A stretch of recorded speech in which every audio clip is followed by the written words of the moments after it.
관세 관련해서 시장의 충격이나 변동성이 오히려 줄지 않을까라는. 그렇겠죠. 이게 왜냐하면 뭐든지 처음 맞는 매가 아프거든요. 네. 트럼프 대통령이 확실히 막 압박을 할 때는 압박으로 인해서 실 때는 사는 거는 맞는 것 같아요. 지금 보면 그죠? 완화됐다가 다시 또 몰아치는 느낌은 금리 같아요. 원하는 수준까지 이제 약간 좀 시장에 노이즈 만들 수 있을 만한 것들로 조금 돌아서지 않나. 네. 그거는 이제 걱정입니다. 만약에 지금 이 상황에서 달러가 약세로 가고요. 게다가 금리까지 완화된다. 그러면은 신흥국 입장 쪽에서는 도움이 되지 않을까? 이 시점에서 방향이 위를 향할 거라고 보시는지 다시 좀 밑으로 떨어질 것인지에 대해서는 좀 어떻게 뷰 갖고 계세요? 뭐 방향성은 중기적으로 저는 좋게 보는데요. 우리가 더 올라갈 뭔가 이벤트가 있을까라는 생각은 사실 들거든요. 섹터별로 지금 순환매가 되게 빠르게 좀 진행이 되고 있기 때문에 예. 조정이 받는다고 하더라도 제한적인 문제는 이제 항상 시장은 쏠림이 기회입니다. 아이고 이거 언제 싸게 사나 그렇게 볼 수도 있는데 네. 지금 상황 쪽에서는 의미가 없다고 생각되고 있고요. 그러면 뭐 조선방사는 지금이라도 사시겠습니까?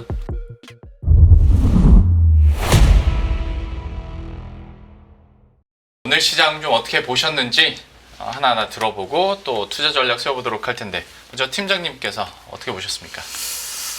일단 뭐 지난 주말 미국 증시 흐름 끝난 거로 인해서 네. 주말에 이제 좀 편하진 않았거든요. 네, 미국이 이제 숨고르기 좀 하는 모습이었고 사실은 이제 본격적으로 이제 협상을 하는데 유럽하고 협상이 이제 순탄치 않은 그런 표현을 계속 하면서 맞습니다. 네. 이거 미국하고 유럽이 일단 협상이 잘 풀리고 그다음 이제 뭐 중국도 그렇고 우리도 그렇고 하나씩 이제 해결이 돼야 되는데 가장 앞단에서 하는 유럽과의 뭐 분위기가 트럼프가 계속 불만이다라는 네. 이야기를 하는 바람에 지난 금요일에 미국 증시는 이제 좀 안 좋았지 않습니까? 네. 그래서 우리도 이번 주에는 지수는 별로 재미없겠다라고 사실은 저는 주말 동안 생각했는데 뭐 때마침 우리 장 열리기 전에 오늘 아침에 우리 시간으로 네. 또 이제 관련된 부분들의 일정을 뒤로 이제 유예를 한다라는 발표를 하니까 트럼프 대통령이 확실히 막 압박을 할 때는 압박으로 인해서 실 때는 사는 거는 맞는 것 같아요. 지금 보면 그죠? 항상 말을 뒤집으니까요 지금. 예, 몇 시간 만에 자꾸 뒤집히는 말들이 나오기도 했었고 맞습니다. 네. 그러다 보니까 반대로 이제 앞으로 관세 관련해서 시장의 충격이나 변동성이 오히려 좀 줄지 않을까라는. 그렇겠죠. 이게 왜냐하면 뭐든지 처음 맞는 매가 아프거든요. 네. 앵커님이 저를 툭 친다고 생각하면 네. 되게 처음에는 상처를 받을 거예요. 네네. 근데 지난주에 저 별로 안 친하다고 해서 돈 제가- 빌려주더니 지난주에. 크게 그러니까요. 크게 상처받았었는데. 그러니까요. 지금 계속 제가 그 이야기를 하면 이제는 그러려니 하시겠죠. 마찬가지죠. 이게 첫 관세 관련해서 막 압박할 때는 네. 시장이 이제 뭐 그렇다고 하더라도 맞아요. 이제는 아마 맷집이 생길 수 있고 그다음에 이거 결국에는 또 뒤집네 그죠? 왜냐하면 본인들도 뭐 금융이 이렇게 흔들리고 주가 하락하고 이러면 뭐 그렇게 계속 강하게만 가지는 못하다 보니까 또 예. 유의하고 그래서 오늘은 다행스럽게 오늘 밤은 또 휴장이라면서요 미국하고. 맞아요. 네. 네. 휴장인데 다행히 우리는 또 긍정적인 흐름으로 잘 좀 마무리한 것 같고 또 하나는 이제 5월이 마무리되는 주간입니다. 근데 오늘 뭐 선물 좀 사다가 막판에는 이제 포지션이 조금 바뀌긴 했지만 그래도 현물 쪽에서는 5월에 추세적으로 지금 외국인들이 매수세가 꾸준하게 예. 유입이 되고 있어서 이렇게 또 마무리되는 것 또한 전체적으로는 좀 나쁘지 않은 그런 부분 아닌가 생각이 되네요. 5월 외국인들의 순매수도 그래서 기대가 되고 있는 부분이고 대표님께서는 오늘 시장 좀 어떻게 보셨습니까? 미국장 안 열리니까 뒤통수 팍 치면서 기습 상승 작전. 네, 이게 들어왔다고 봐야 될 것 같고 아침에 시작부터 나스닥 선물이 붉은색으로 넘실넘실되더라고요. 네, 그러다 보니까 이거를 또 가만둘 수 없겠지라고 하면서 시장에서는 움직이는데 보니까 기관이 주가 됐던 것 같습니다. 네. 네, 기관의 매수가 강하게 유입되면서 변화가 들어온 것 같고 이런 건 뭐 트럼프 대통령은 입장이 뭐 매번 바뀌니까 그때마다 생각을 해야 되겠지만 지금은 약간 관세를 몰아쳐 가다가 그러니까 지금 완화됐다가 다시 또 몰아치는 느낌은 금리 같아요. 지금 여기서 금리를 좀 잡아야겠다라는 생각하다 보니까 조금 더 관세에 관련된 얘기 강하게 들어온 거겠죠. 원하는 수준까지 관세이기나 좀 약간 좀 시장에 노이즈 만들 수 있을 만한 것들로 조금 돌아서지 않나. 네. 그거는 이제 걱정입니다. 근데 저희 입장으로 봤을 때는 만약에 지금 이 상황에서 달러가 약세로 가고요. 게다가 금리까지 좀 떨어져 준다. 약간 완화된다. 그러면은 신흥국 입장 쪽에서는 도움이 되지 않을까? 그런 생각은 하거든요. 그러면 신흥국 통화 강세 거기다가 금리 부담 덜다 보니까 나오는 부분은 그러면 미국을 계속 사겠느냐 네. 아니면 신흥국 쪽에서 움직이겠느냐 라고 하면 신흥국이 좀 낫지 않나? 라는 생각을 하는데 그러다 보니까 오늘 시장은 그런 포인트 쪽에서 움직였다고 봐야 될 것 같고요. 그래서 일단 지금 디커플링은 들어오는데 디커플링 들어온다고 하더라도 일단은 쉬는 사이에 들어오다 보니까 그 정도까지 봐야 될 것 같고 그 뒤에는 모르겠습니다. 그러니까 이게 제일 중요하겠죠. 여기들 현물이 1,000억 가지고 산 거 가지고 뭘 어떻게 알겠어요 지금요. 그렇기 때문에 추세적으로 쭉 사는 게 제일 중요할 것 같아서 그거 일단 확인해야 될 것 같고 그럼 이 시장에서 만약에 미국이 그냥 못 버티고 만약에 좀 한 단계 밑으로 내려간다. 한국은 어떻게 될까? 라는 쪽들이죠. 그래서 아직은 내재 디커플링 시도하면서 나오는 여러 가지 변화는 좋다고 하더라도 그냥 뭐 좀 체크는 계속 해야겠다 예. 쪽이고요. 그래도 뭐 그렇다고 뭐 주식 팔거나 뭐 아니면 뭐 어떤 액션을 강하게 들어갈 상황들은 아니고 기회만 되면 올라오려고 하는 섹터들이 강한 시장이다라고 보게 되면 그게 포인트 같고요. 오늘 보다 보니까 유리기판이 뭐 시작부터 그냥 쭉 달리더라고요. 아침에 맞아요. 어제 나왔던 얘기 삼성에서 이제 반도체 패키징을 하던데 기존의 실리콘 인터포저에서 그러니까 글래스유 인터포저라고 한다고 하는데 잘 보시게 되면 2028입니다. 2028년이면 앞으로 3년 뒤입니다. 네. 3년 사이에 그럼 뭐 우리 할 거야 그러면서 그냥 쭉 하고 그냥 스케줄대로 그냥 쫙 가는 게 아니라 또 중간에 모르죠. 이건 어떻게 될지 모르기 때문에 그냥 또 오랜만에 좀 정치단 섹터에서 변화가 들어왔다 한 정도로 봐야 될 것 같고 그러다 보니까 연결돼서 뭐 반도체 소부장 이런 쪽들 같이 들어오는 것 같고 그러다가 보니까 엔비디아 실적 발표 전에 항상 약간 기대감 비슷하게 좀 차오르는 것들 이런 거 정도 이용하는 게 이 소부장이다 보니까 그렇게 나온 것 같고 아까 보니까 한미반도체에서 단독 보도입니다. 예. 한미반도체에서 경쟁사가 어딘지 아실 거예요. 네. 경쟁사와 우리를 비교하는 거는 포르쉐와 일반 차와 비교하는 거와 같다라고 하면서 HBM4 하이브리드 본딩을 3분기부터 납품한다고 얘기를 하더라고요. 그러면 그런 게 음물의 양으로 뭐 시장에서 작용하면서 또 HBM 종목들 다시 움직이는 과정으로 봐야 될 것 같고 근데 이거는 뭐 한 반도체만 가지고 움직이는 게 아니다 보니까 그렇게 일단 봐야 될 것 같고 좀 주춤하면 그냥 조선기자재 계속 또 앞으로 이어가는 것 같고요. 2차 전지는 많이 빠졌습니다. 많이 빠졌기 때문에 언제든지 이 상황 쪽에서는 기술적 반등 나올 수 있는 자리다라고 바라보고 거기까지 말씀드리고요. 또 바이오 쪽들이 고개 싹 들기 시작하고 여전히 비만 치료제는 올타임 하이 이렇게 가고 있는 상황들이고 바이오주는 이제는 좀 봐야 될 때 같기 때문에 이제 또 동향을 체크해야 될 것 같고 약세 쪽은 정책 테마죠. 이건 이제 선거가 열흘 또 안 남았죠. 그렇죠. 그리고 사전 선거는 이번 목금 요일이니까 진짜 얼마 재외 안 국민 남았죠. 투표는 시작됐습니다. 네, 이미 거기는 시작됐고 지난주에. 그렇죠. 근데요. 그렇습니다. 예. 네. 제가 하는 얘기였구나. 예. 멍해요. 원래 네, 8시, 9시에 뇌가 막 돌아가는데 7시 되다 보니까 지금 조금 네. 이상합니다. 상태가. 네, 네. 그렇게 보여줬다. 여기까지 하겠습니다. 알겠습니다. 네.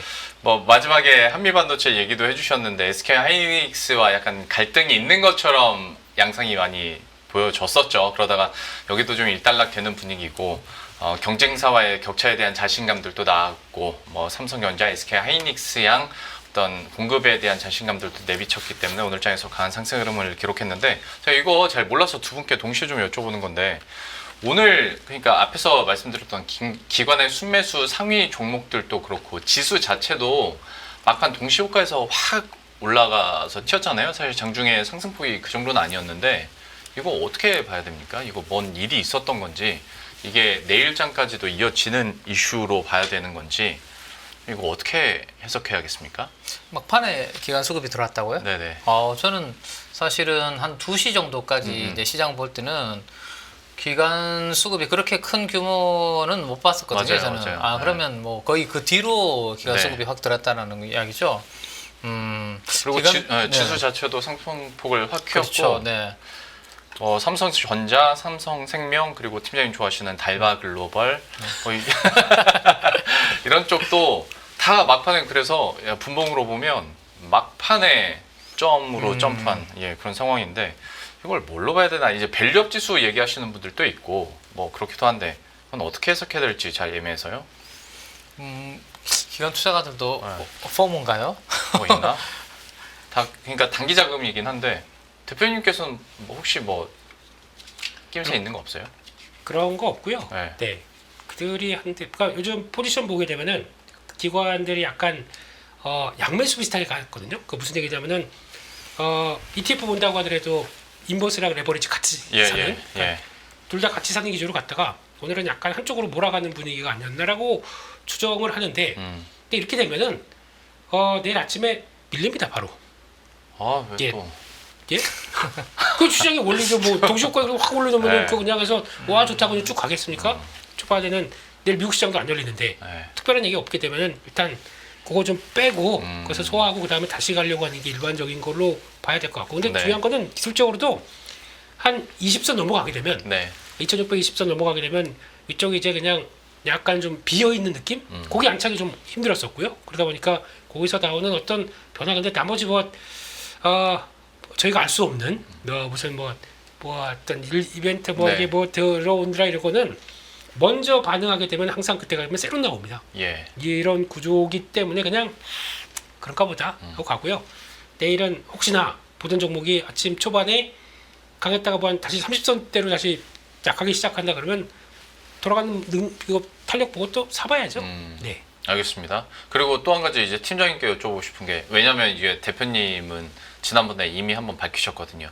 2600선이 지나가면 여기서 이제 시장이 더 올라갈 거야 라고 환호할 때 그때는 좀 다시 비중을 좀 줄이자라는 느낌으로 경각심을 주셨었는데 이제 어느덧 한 번에 점프를 이렇게 50포인트 하루 만에 올려버리니까 2640선까지 올라왔거든요. 이 시점에서 방향이 위를 향할 거라고 보시는지 다시 좀 밑으로 떨어질 것인지에 대해서는 팀장님께서는 좀 어떻게 뷰 갖고 계세요? 뭐 방향성은 사실은 뭐 중기적으로 저는 이제 좋게 보는데요. 문제는 이제 최근에 4월 한 8일, 9일이 저점이었고 5월 중순까지 끊임없이 계속 올라갔었거든요. 네. 네. 그래서 저는 단기적으로 저는 이제 좀 과열 부분이 있어서 지금 이 코스피 ADR 보시는 것처럼 이 빨간색 영역은 조금 우리가 이제 시장이 과매수 영역에 들어갔다라고 예. 보통 참고를 하고 3월 말 4월 초 있죠. 우리 되게 힘들었던 구간 있죠. 네. 여기는 어떻게 보면 좀 과매도 구간이었잖아요. 구간. 네. 네. 그래서 오히려 좀 내가 사서 좀 편안하게 사는 위치는 좀 용기를 낼 필요가 있는 위치는 여기 밑에 있는 과매도 구간이고 예. 최근 같은 경우는 저는 이제 좀 많이 오른 것들에 대해서 너무 고점에서 추격 매수는 좀 조심해야 된다라고 그런 말씀드렸는데 오히려 조금 내려오면서 과열이 좀 진정되는 그런 분위기였습니다. 지금 보시는 것처럼 코스닥은 사실은 이것보다 더 밑으로 내려와 있는 상황인데 거기에서 이제 다시 또 종목이 어느 정도 또 상승세로 약간 하락 종목수 대비해서 상승 종목수가 돌아서는 그런 분위기이기 때문에 뭐 지수만 놓고 보면 우리가 더 올라갈 뭔가 이벤트가 있을까라는 생각은 사실 들거든요. 근데 지금 보면 대선을 앞두고 일단은 어쨌든 종목별로 섹터별로 지금 순환매가 되게 빠르게 좀 진행이 되고 있기 때문에 예.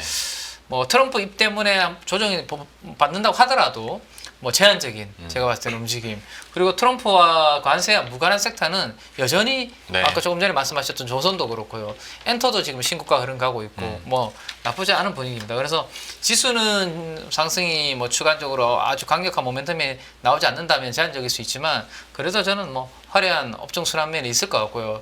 그리고 또 하나가 중요한 거는 달러원 환율이 예. 오늘 한 11원 정도 하락을 했습니다. 워낙 강세죠. 그러니까 역사적으로 우리나라 코스피 지수랑 달러원 환율 그러니까 우리나라 원화 환율을 그려보면 확실히 원화가 강세 구간에서 우리나라 지수는 네. 괜찮은 그런 상관관계를 보여주고 있습니다. 만약에 퀀트펀드 같은 그런 쪽들이 있다면 기계적으로 알고리즘으로 움직이는 작동하는 부분이 있다면 지금 1450원에서 1500원에 있다가 어느덧 지금 1350원인가요? 뭐 네. 그 부분까지 좀 떨어졌지 않습니까? 그럼 일정 구간 레벨을 정해놓고 그 밑으로 내려오게 되면 뭔가 사야 되는 왜냐하면 과거의 상관관계가 좋았기 때문에 네. 그런 부분들도 충분히 작동할 수 있는 부분들이 있기 때문에 원화 강세는 확실히 한국 증시는 좋았던 그런 부분들을 감안하면 지수는 엄청 크게 움직이진 않더라도 충분히 분위기 자체는 그래도 주식을 투자할 만한 환경은 지금 만들어주고 있는 게 아닌가 뭐 그렇게 생각을 할 수 있을 것 같습니다. 좋습니다. 또 대선 관련된 이슈로 또 붐업이 된다면 약간 뭐 조정을 받더라도 다시 한번 중기적으로는 좀 상승에 대한 기대감을 좀 엿볼 수가 있었는데, 그러면 종목별 얘기도 한번 해보자면 여전히 좀 탄력적으로 움직이고 있는 조선방산, 그리고 이제 뭐 미국에서도 그렇고 국내에서도 그렇고 얘기 많이 나오고 있는 이제 원전주에 대해서도 좀 추가로 얘기는 할 필요가 있어 보이는데, 대표님께서는 이 종목군들에 대한 어떤 주도 탄력 좀 계속 이어질 수 있을 거라고 보시는지 좀 하나하나 평가를 해주시죠. 아니 그 쭉 불러놓고 그걸 하나하나 얘기하라고 그러면 다시 한번 얘기해 보세요. 적어볼게요. 조선 예, 조선방산. 예. 아시면서 조선방산하고 그리고 원전 관련해서는 이제 트럼프 입에서도 긍정적인 뉴스들 나오고, 이제 국내에서도 사실 유력 대선 후보들의 입에서 다들 이제 원전에 대해서는 좀 긍정적으로 평을 하니 많이 올랐잖아요. 그 뭐 잠시 후에 여쭤보겠지만 원전주 때문에 이제 건설까지도 같이 좀 올라간다고 또 하는데, 네. 이 종목군들에 대한 지금 시점에서의 투자 의견은 어떻게 갖고 계신지 궁금합니다. 되게 제가 그냥 한 대 묶어서 많이 가니까 조선방산 원자력 이렇게 하는데 네. 다 달라요. 아유, 그럼요. 즉 흐름들은 다 다르다고 봐야 될 것 같고, 예. 방산도 종목에 따라서 다른 분위기인데 네. 예, 그렇게 봐야 될 것 같은데, 그러니까 딱 그냥 좀 미국이 살짝 밀어주고 있고, 예. 미국 영향권 쪽에 안쪽에 있고, 게다가 관세랑 무관하게 있고, 뭐 그러다 보니까 그쪽에 대한 분위기가 나오는 것 같은데, 근데 항상 시장은 쏠림이 기회입니다. 이쪽으로 막 쏠려서 또 그쪽만 가는 것처럼 보게 되면은 아이고 이거 언제 싸게 사나 그렇게 볼 수도 있는데, 네. 그 사이에 그러면 반대가 있을 거 아니에요. 예. 항상 쳐져서 저 밑에까지 가 있는 쪽. 네. 그러면 쳐진 거 저희가 안 보고 이제 이것만 다 볼 거 아닙니까? 네. 물론 그것도 좋은데 하다가 너무 쳐져가지고 저 밑에까지 온 것들은 분명히 또 기회가 나옵니다. 네, 많이 쳐졌기 때문에. 예. 근데 그게 시장의 순환이라는 관점으로 보게 되면, 그러면 이것도 밑으로 갔다가 이제 돌아가지고 그 다음에 다시 빠진다고 하더라도 그런 과정들이 나올 거 아닙니까? 네. 그런 거를 본다고 하게 되면 아유 지금이라도 장 가는 거 팔아다 절로 가는 거, 이거는 지금 상황 쪽에서는 의미가 없다고 생각되고 있고요. 그런 쪽에서 그러면 뭐 조선방사는 지금이라도 사시겠습니까? 그러니까 이게 고민인 거예요. 저의 평소 성향 같았으면 이거 못 사거든요. 네. 근데 이제 조선방산 같은 경우에는 특히나 이 상승 사이클이 꽤 지금 오래 가다 보니까, 예. 그러니까 1차에서 놓치셨던 분들이 너무 높잖아 못 사겠어. 근데 2차로 또 한번 점프업하고 또 오르다 보니까 이제는 자신 있게 대답하기가 좀 그렇습니다. 제 기회비용을 날려버릴까봐. 그러니까 지금 그러니까 딱 왜 이렇게 복잡하게 얘기해서 지금 사겠느냐 안 사겠냐 그걸 여쭤봤더니 모르겠다는 말입니다. 안 산다. 예. 네. 더 가네요 그러면. 당연한 얘기 가지고 예. 딱 그렇게 말씀드리면 그냥 네네. 예, 그렇게 갈 것 같지만 네. 예. 그냥 모르겠습니다. 이런 주도 섹터 살 때 보면은 이제 접근법이 좀 있잖아요. 네. 예. 가다가 이제 뭐 약간 좀 숙일 때가 있거든요. 네. 네. 그거에 대해서 이제 날카롭게 좀 체크를 하게 되면은 이번에도 뭐 현대 로템도 그렇고 이제 약간 좀 타이밍 섹터는 이제 길게 가는 건 알겠는데 네. 타이밍에 대해서 접근한다 그러면 그럴 때는 좀 그런 눌림 목대에 대가는 게 맞는데 저희가 보기에는 그런 자리에서 더 빠질 것 같아요. 못 들어가는 거죠. 그러면 또 기회 놓쳤다 올라가게 되면 또 거의 징크가 돌파할 때 거기서 따라가는 마냐 이렇게 생각하시는데 네. 아닙니다. 기회는 계속 주긴 줍니다. 네, 그렇게 봐야 될 것 같고, 그러니까 항상 저 위에 가 있을 때는 그냥 마음을 비우세요. 왜 19가 돌파했다고 돌파매매 그걸 자꾸 생각하시는지 모르겠어요. 네. 그거 얼마 못 가요 한국 증시에서는. 네. 돌파매매에서 갔다고 하더라도 거기 간 자리 그대로 다시 내려오는 경우가 80%가 됩니다. 예. 그렇기 때문에 그 잠깐 기분 좋다가 다시 내려오게 되면 뭐야 쫓아갔는데 이제 매물 없을 줄 알고 깨끗하게 갔는데 또 많은 경우가 많거든요. 그러니까 그런 것 쪽으로 봤을 때는 갖다 다시 내려오면서 하는 게 좋죠. 그러니까 그런 쪽으로 보고, 원자력은 좀 다른 얘기 같고요. 원자력이 움직였던 배경들은 일단 에너지에 대한 관심들이 미국이 어디 있느냐를 보여줬다고 네. 하는 거고, 예전부터 저희가 다 뭐 팀장님도 그렇고 다 얘기는 했었습니다. 네. 원자력 쪽에 대해서 그렇게 나왔다. 근데 그게 중요한 거는 추세가 이렇게 만들어갈 때 얼마큼 잘 끌고 갈 수 있었느냐. 그게 중요한 것 같고, 올라올 때마다 또 제가 보기엔 그래요.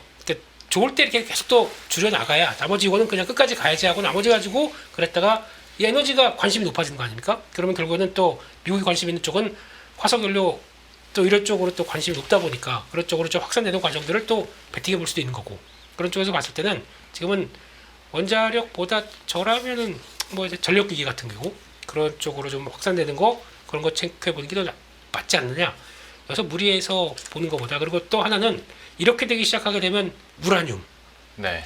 관련주가 이제 또 빛을 발할 거로 생각을 합니다. 이제 장기적으로 다 그렇게 수요가 높아지는데 계속 또 관심이 커지겠죠? 그렇게만 보겠습니다. 예. 알겠습니다. 팀장님께도 특히 팀장님께는 그 예전에 저희가 방산 얘기하면서도 ETF도 잠깐 얘기를 해주시고 하셨었는데, 그러니까 개별 종목으로 봤을 때는 방산도 그렇고 조선도 그렇고 이제 외국인과 기관도 종목별로 이렇게 사고 좀 당연히 탄력도가 네. 서로 좀 다를 수는 있는데 또 어떤 패시브 투자 측면에서 봤을 때 그러면 방산 ETF 쪽으로 만약에 간다면 지금 자리에서는 여전히 한번 눌림목을 기다려야 되는 건지 아니면 또 여기는 성격이 좀 다르게 투자 전략을 접근해야 될지 거기에 대해서도 한마디 조언 좀 부탁드릴게요. 그렇죠. 방산도 사실은 원래 따박따박 숫자가 이제 증이 나오는 대표적인 섹터라고 이제 말씀을 드렸고 지금까지도 분위기는 이제 그렇게 이어지고 있는 상황이거든요. 최근에 현대로템에서 이제 기사가 하나씩 나오는 게 있는데, 예. 뭐 관련된 계약이 약간 이제 새로운 정부가 들어서고 난 다음에 뭐 될 수 있다라는 등 뭐 그런 부분들이 이야기가 나오고 있습니다. 그러면 이제 기대했던 이제 스케줄대로의 내용이 안 나오면 그런 것들이 이제 한 번씩 이제 차익 실현의 빌미로 작용할 수 있거든요. 근데 그게 이제 영원히 끝나는 게 아니라 결국에는 약간의 시간이 좀 뒤로 늦춰지는 것 뿐이잖아요. 네. 그래서 오히려 방산도 지금은 뭐 많은 종목들이 다 위로 많이 서 있는 그런 상황입니다. 그래서 지금 당장 뭐 그걸 따라 들어가서 뭐 트레이딩 하기에는 좀 심리적으로 차트만 봤을 때는 좀 쉽지 않은 그런 부분들이 있거든요. 그래서 오히려 대형 방산주들이 좀 간 상황에서 상대적으로 이제 중소형 관련된 그 아래쪽에 있는 밸류 체인이 오히려 이번에 1분기 실적 나온 종목들 중에서도 좀 아직까지 올라갈 만한 룸이 좀 있는 그런 종목들이 있거든요. 네. 그래서 오히려 그쪽을 보거나 아니면 또 한 번에 뭔가 노이즈가 나오면서 또 조정을 좀 기다려야 되는 그런 부분들이 좀 있기 때문에 지금은 뭐 너무 급하게 방산도 이미 이제 그런 기대감 반영해서 좀 땡겨놓은 부분이 있으니까 추격해서 막 급하게 하기보다는 한번 노이즈와 함께 한번 가격 조정이 좀 나올 때를 한번 기다려 보시는 게 맞지 않겠나라는 생각입니다. 그리고 이게 끝난 건 아니거든요. 지금 네, 네. 이게 지금 최근에 뭐 폴란드인가요? 어느 지역에 지금 뭐 또 군사를 뭐 전진 배치한다라는 그런 이야기들 나오면서 러시아 주변국들은 여전히 지금 좀 불안한 네, 그런 네. 상태예요. 그래서 뭐 러우와 관련해서 이게 만약에 뭐 종전 휴전 된다고 하더라도 이게 군비 증강 관련된 이슈가 끝나는 게 아니라 네. 계속해서 이루어지는 부분들입니다.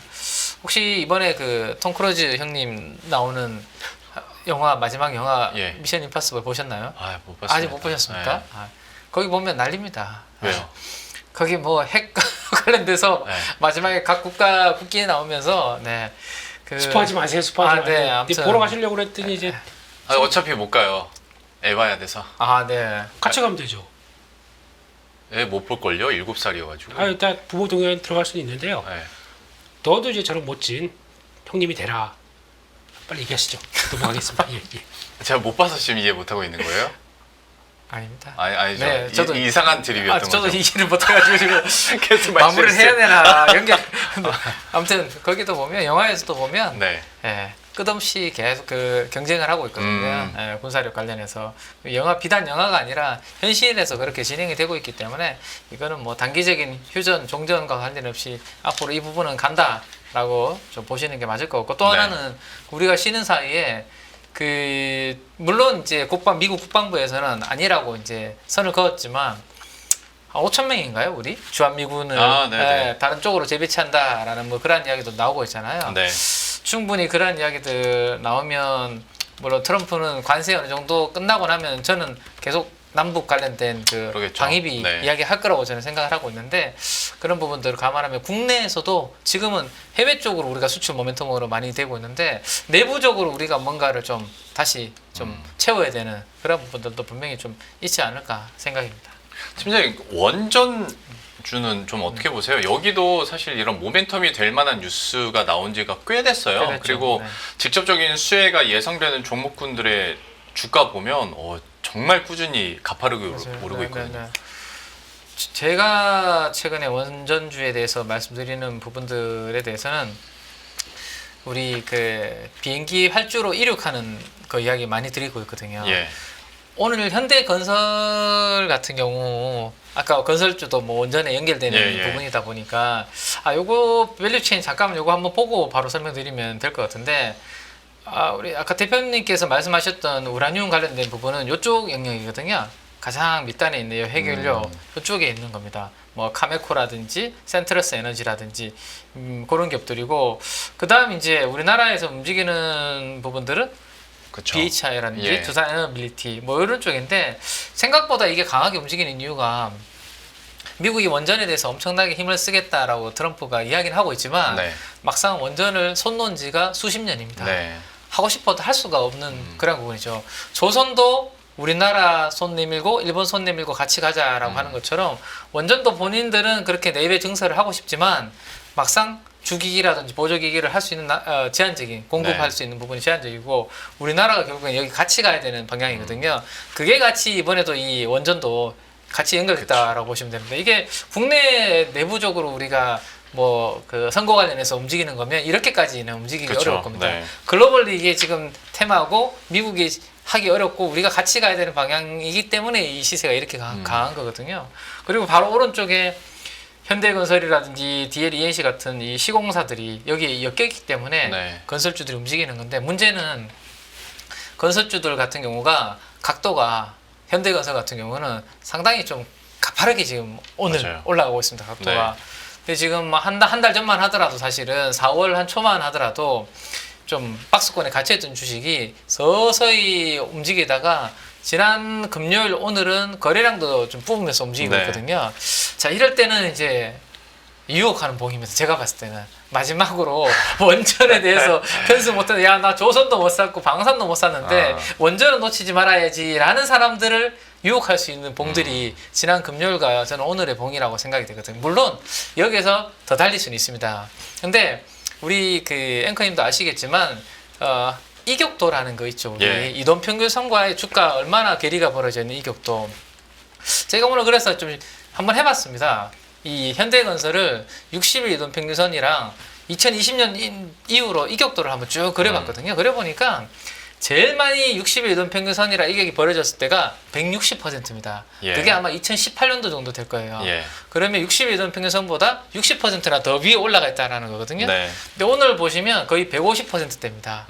그러면 물론 이 기술적이라는 부분이 항상 그렇게 가지는 않지만 그 회사의 대략적인 파동을 우리가 참고한다면 여기서 더 만약에 세게 단기적으로 간다고 하더라도 한 10% 정도 더 갈 수 있는 룸이 남아 있는 건데 자칫하다가 또 괜히 여기에서 따라가다가 물리면 밑으로는 조금 이격이 많이 벌어져 있는 상태거든요. 네. 그래서 오히려 저렇게 잔잔하게 움직이다가 오히려 각도를 막 이렇게 세우고 움직일 때는 좀 뾰족한 걸로 허벅지 좀 찔러가면서 지금은 한번 신규로 들어가기보다는 한 템포 참아보는 게 제가 봤을 때는 맞을 것 같고 원전은 항상 안 좋은 이슈 또 나옵니다.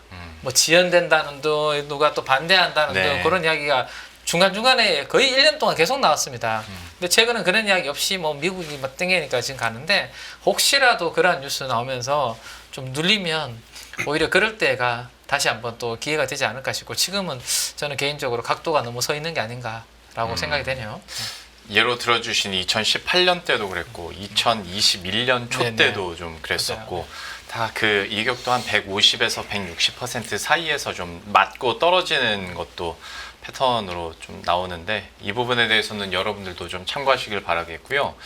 대표님께 그러면 건설주 한 번만 더 여쭤볼게요. 건설주 같은 경우에 앞에서 뭐 원전 얘기도 물론 했습니다만은 이외에도 뭐 대선과 관련해서 여러 가지 활성화 정책들에 대한 그다음에 주택 증가에 대한 모멘텀들도 있고 또 뭐 많이 오르긴 했습니다만은 어떤 저PBR에 대한 매력도들도 초기에는 얘기도 나왔었고 하기도 했었는데 건설주에 대해서는 지금 상황에서 좀 어떤 투자 의견 전략을 갖고 계신지 이것도 한번 얘기를 해주시죠.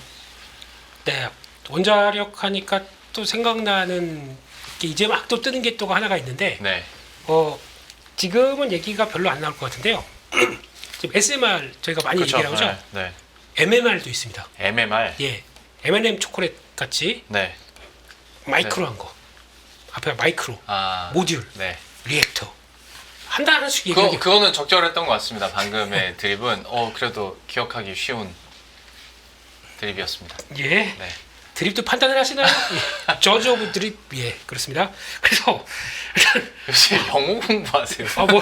모르겠어요. 막 이제 영어 하다가 이거 하다 막 정신 없습니다. 네. 근데 이것도 아마 이제 그런 거 있잖아요. 그러니까 아마 지금 최초로 나왔던 건 그러니까 SMR 같은 경우는 예. 약간 이제 보통 이제 몇십 메가, 몇백 메가 쪽에서 이제 성과를 낸다는 쪽으로 이제 들어가는 리액터 쪽이라고 보게 되면 약간 네. 이제 데이터 센터 같은 그래도 집중되는 쪽으로 보는데 마이크로는 뭐냐면 쉽게 말씀드리면 그냥 충전 단지, 그 전기차 충전 단지 같은 경우 조금 들어온다 그러면 밑에 그걸 딱 설치하고 할 수 있게 돼 있는데 MMR의 강자가 어딘지 아십니까? 어디예요?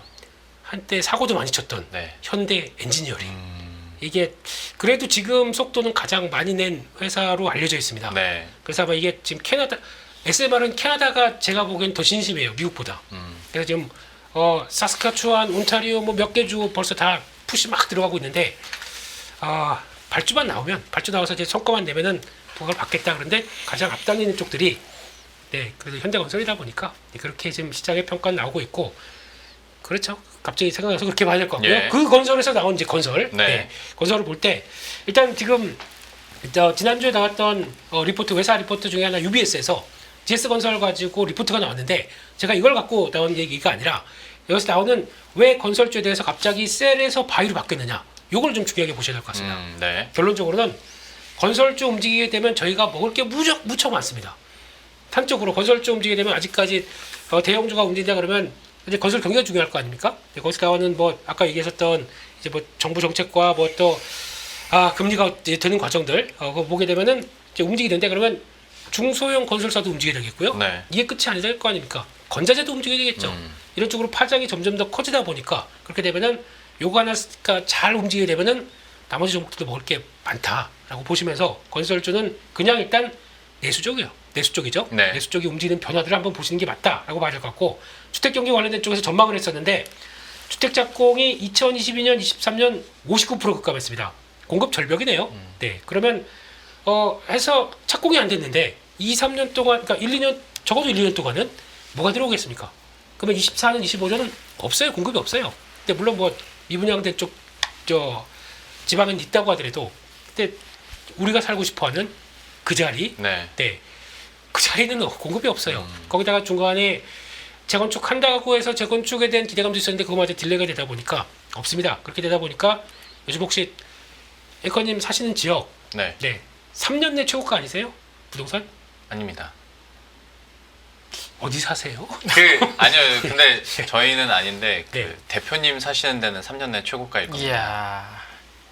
또 자, 그렇게 알지요. 또 자, 알고 있지요. 치고 들어오십니까? 아이고. 갑자기 방송에 의욕이 없어졌어요. 네. 취미로 하시는 거세요, 대표님께서? 방송을요? 네. 그러니까 더 의욕이 수고하세요. 없어졌어요. 네, 제가 확실히 알고 아이고, 있습니다. 아니고, 예. 여기 호재가 많거든요. 아니 여기서 막 드립 치시고 막 네. 그냥 막 하시는 거예요. 네네네. 호재가 호재가 방송 많아요. 그게 아니고요. 아니, 약간 이제 그런 기조로 나가고 있어요. 그러니까 다시 이제 그 부동산들이 이제 슬슬 올라. 목동도 그러던데요. 뭐, 목동도. 그래서 네. 다 이렇게 움직이고 한다는 얘기가 일단 수요와 공급 차원에서 봤을 때 이렇게 나오고 있다라고 봐야 될 것 같고. 예. 좋은데 사셔. 예예. 작년 기준으로 보니까 10% 반등 후에 2025년 다시 10% 감소한다. 그러니까 이게 지금 1, 2년 그러니까 딜레이가 되는 과정 쪽에서 나오게 되면 제대로 지금 주택 공급이 안 되는 거 아닙니까? 그런 쪽에서 막 보게 되면은 경기는 그러니까 이제 가격적으로만 본다고 하게 되면 부동산 가격들이 또 올라가게 되면 그에 따라서 당연히 또 공급을 늘리겠다라는 네. 정책들이 나오다 보니까 그거는 탄력적으로 움직이겠죠. 그렇게 되면은 일단 지금은 2026에서 2027년 딱 건설사 입장으로 본다 그러면 착공이 들어가는 게 물량이 늘어나다 보니까 우리 일하는 게 많다 그런 쪽으로 봐야 되겠죠. CAGR이 30% 가까이 됩니다. 그러면 그 앞으로 1, 2년 뒤까지 주택 착공이 늘어날 걸로 보는데 네. 그럼 지금 건설주를 하는 게 맞을까요? 안 맞을까요? 지금 사이클상 2025년 말이 바닥으로 판단한다 이렇게 얘기를 하는데 제가 보기에는 뭐 UBS가 맞다가 아니라 지금 돌아가는 상황들을 봤을 때는 이게 거의 설명을 해준다고 봐야 되겠죠. 그런 과정 쪽에서 기준금리는 한국은행이 내년 2분기까지 150bp 지금이 2.75죠. 그러면 저희 조금만 기다리면 1년만 기다리면은 그 이제 1.25로 내려가나요? 1.5로 내려가나요? 그러면 네 그렇게 될 걸 예상하다 보니까 그러면 되게 좀 속도가 빨라지겠는데요. 만약 그들이 얘기하는 것처럼 나오게 되면 빨라지면 빨라질수록 금리 인하에 따라서 수혜를 받는 증권 뭐 이 건설 이런 쪽들은 수혜를 받을 수가 있겠죠. 이거는 그래서 속도를 계속 한국은행 쪽에서 어떤 뉘앙스를 던져주는지 계속 보셔야 어떤 내수 관련된 쪽의 데이터를 맞춰가기가 참 좋습니다. 그거 한번 체크하셔야 될 것 같고 EPC 쪽도 우세할 걸로 보는데 제가 보기에는 가장 편하게는 주택건설 쪽에서의 변화가 먼저 들어가지 않을까 그런 쪽들도 눈여겨보셔야 될 것 같고요. 게다가 뭐 이제 수익 구조는 뭐 이거는 이런 얘기들 주택 비중이 높아서 경기 회복 시에 실적 민감도가 높다.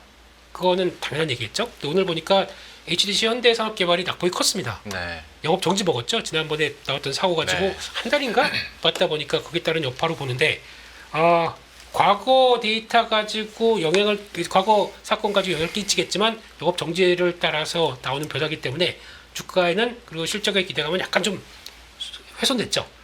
밀리게 되면 또 그런 쪽들은 봐야 되지 않나 하는 쪽이고 그런 쪽에서 아마 나머지 관련된 쪽에서 이런 것들도 해외 플랜트 리스크 쪽에서는 아마 영향은 있겠지만 단기 실적은 영향 제한적이다. 지난번에 봤던 그 사우디 아람코 이쪽에서 들어간 것도 뭐 직접적으로 뭐 지금 당장의 변화보다는 약간 지금 포인트는 다 국내 쪽의 변수로 맞춰지는 것 같습니다. 그런 쪽으로 봤을 때 일단 지금 실적하고 밸류를 본다고 하더라도 GS건설만 본다고 하더라도 그러니까 내년을 벌써 바라보네요. 내년 PBR 개념으로 보게 되면 0.3배, ROE 이제 돌아가기 시작하는 거죠. 이 수준이 역사적 거의 바닥권에 위치한 저평가다라고 보면서 그러다 보니까 목표가를 2배 불러 그렇게 올리면서 바이로 올라가는 거 보니까 이게 지금 어떤 의미로 가는지를 큰 그림을 한번 생각해 보시고 건설과 관련된 변화들을 한번 느껴보시는 게 좋지 않나 그렇게 일단 말씀드리겠습니다.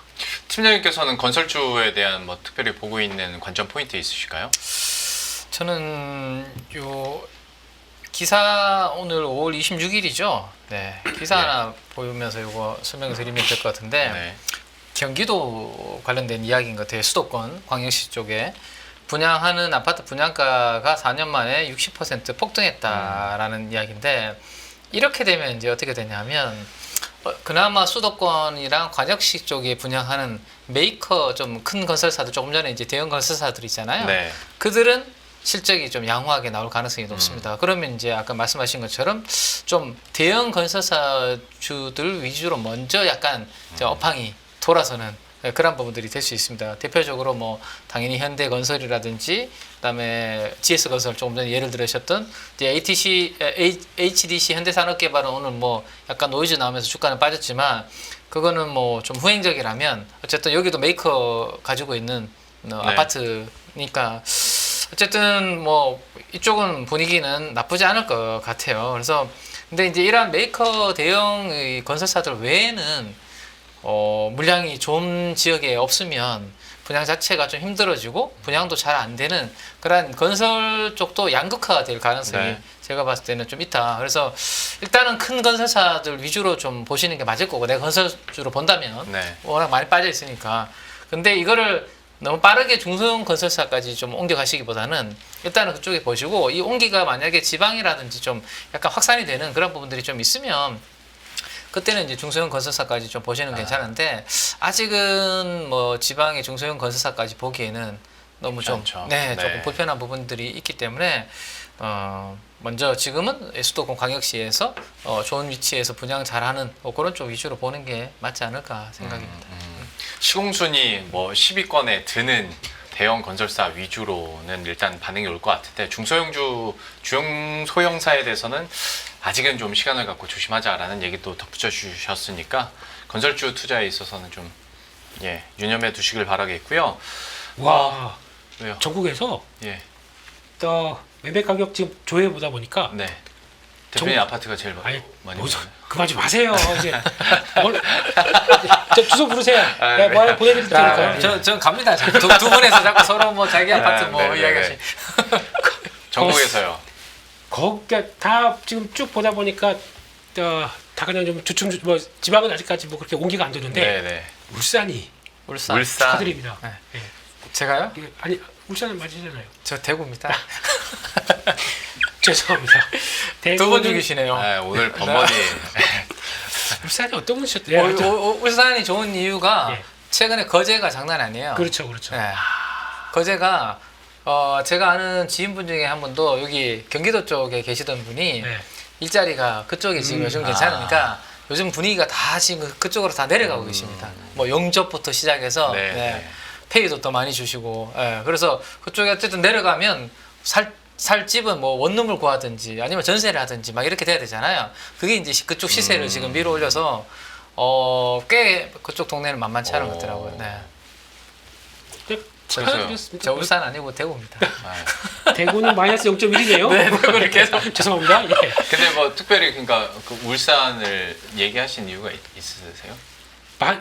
이제 건설 쪽 보시면서 이제 변화가 들어왔다 생각하시게 되면 가장 네. 먼저 여러분들이 하셔야 될 거는 부동산 먼저 챙겨야 됩니다. 아, 그러니까 내가 뭐 혹시나 주변에 네. 아버지가 갖고 계시는 거 뭐 이제 팔고 뭐 어떻게 하시려고 하다 일단은 놔두세요 하시는 게 더 좋을 것 같고 예 그리고 거기다가 혹시나 계획 있으시면 조금 좀 당기시는 게 맞을 것 같고 그러니까 울산 같은 경우도 혹시나 거기는 진입해봐야지 앞으로 좀 조선 사이클 좀 길어진다 그러면 그런 거 봐야 돼.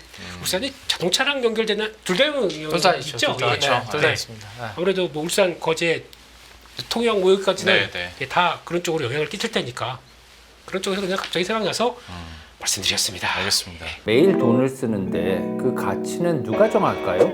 정답은 슈퍼달러 슈퍼리치에 있습니다. 복잡한 공식은 빼고 투자 타이밍을 잡는 환율의 핵심만 담았습니다. 빠르게 변화하는 금융시장, 그 중심엔 언제나 환율이 있습니다. 오늘부터 환율과 썸 타볼까요? 더 많은 영상을 보고 싶으신 분들은 화면 오른쪽에 있는 구독 버튼을 눌러주시기 바랍니다. 그리고 영상을 보시면서 좋아요는 필수인 거 아시죠? 항상 인포맥스 라이브를 사랑해주셔서 감사합니다.